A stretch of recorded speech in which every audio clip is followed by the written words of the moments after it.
some of the human sides. My uncle, maybe because his days in the Navy, this is true, he was in the Navy, but he always used to say, one ship, one captain, in the meaning that one business should have only one leader, and this is something the family accepted or believed in, and even though there are few owners, only one leads the business and the others support.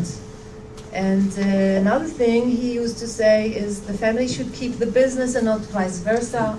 The family is here to serve the business and not the business serving the family. This is some of the sayings he said.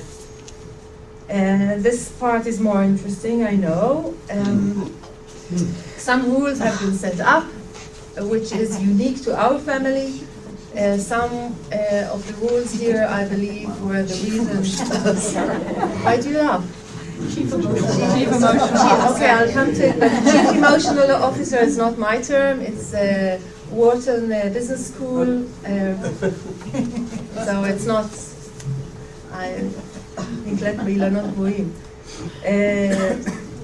One rule was no shares to spouses. Shares go only down to children, and not even if you're remarried and you have children who are not your own. It goes only to children. No spouses enter the business. My father used to work in Strauss, and then my parents divorced, and he left the business, and since then, no spouses at all in the business. An agreement was signed many years ago, which was after years of consultation, with all decisions already inside, and everyone agreed upon and signed it.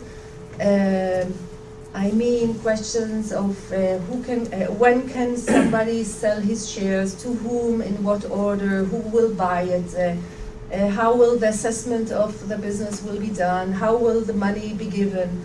Many questions were not left to times of quarrel or uncertainty. Everything has been set forth many years ago. And Raya led the family issues, and this is a very important point in the research of family businesses. There are two sides, the business and the family, and it's important that every side will be led. Usually people look only on the money side, so they look on the business and who is running the business, who is going to be the successor only in the sense of the business.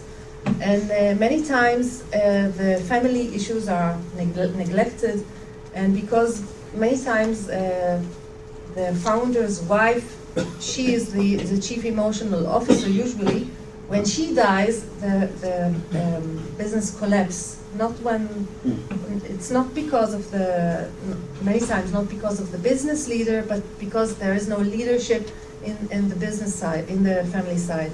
So my mother was taking this side of leading the family, and she decided to invest into the consultation and education of the family.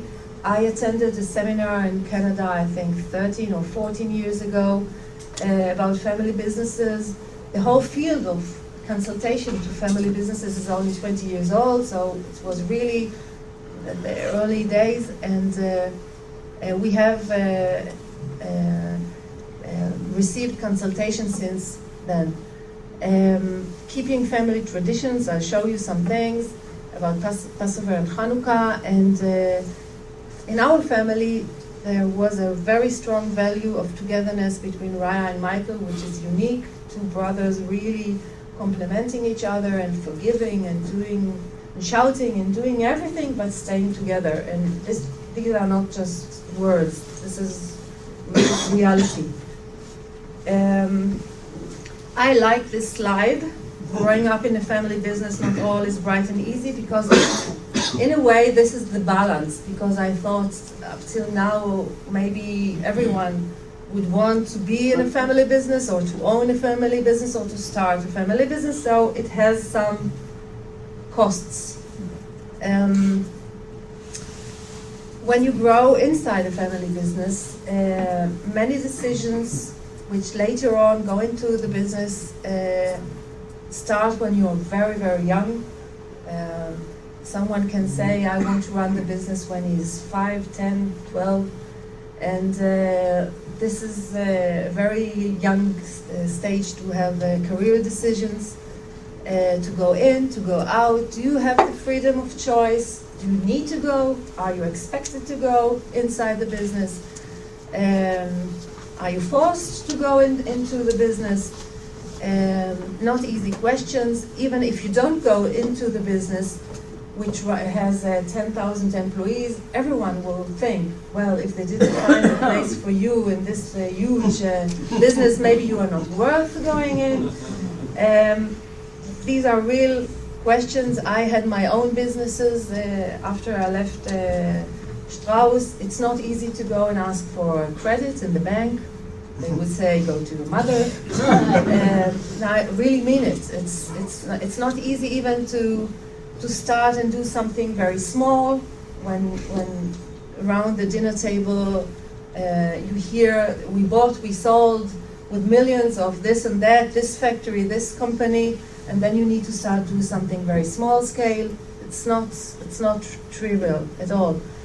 The last 20 years, the family suddenly had money, big houses, and money that can be seen. How do you raise children with middle class values of hard work, of being ambitious, not taking everything for granted? It's not easy. Rich people don't have real problems. First thing is our materialistic society believes money is everything. So if you're rich and you want to say that you have a problem, you're not allowed to. No one wants to listen. And people would say, it's impossible. If you're rich, then you don't have problems. But I wanted to refer to something that has been said before about Israel becoming from a more socialist society to more capitalist.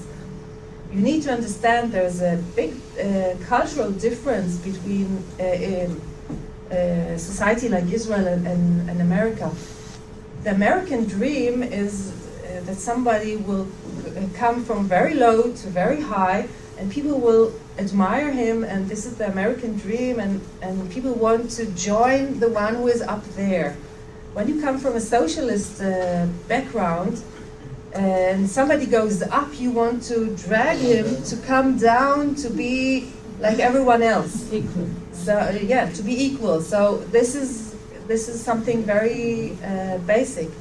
And also, I think it's easier to read about stories of rich people or successful people if you don't know them, if they're very far away, and then you think, well, for sure they're special or they did something special, and then it's okay for you. But when you come from a very small place and you know everyone, and you have the same hairdresser, you have the same butcher as somebody who succeeded somehow dramatically, then you think, if he did it, why didn't I? And it's a different attitude. Business talk around the dinner table, this also in research is a fact that in family businesses you talk about business around the table, you hear it all over, you grow up with it. It has good sides, you learn a lot, and the other side is in family businesses there are always issues of boundaries. There are no boundaries. Everything is mixed together, love and money and control, and your mother or your uncle, they are your bosses, your family, everything is mixed together. Very, very difficult to separate. Systems, almost impossible. Now we come to your story.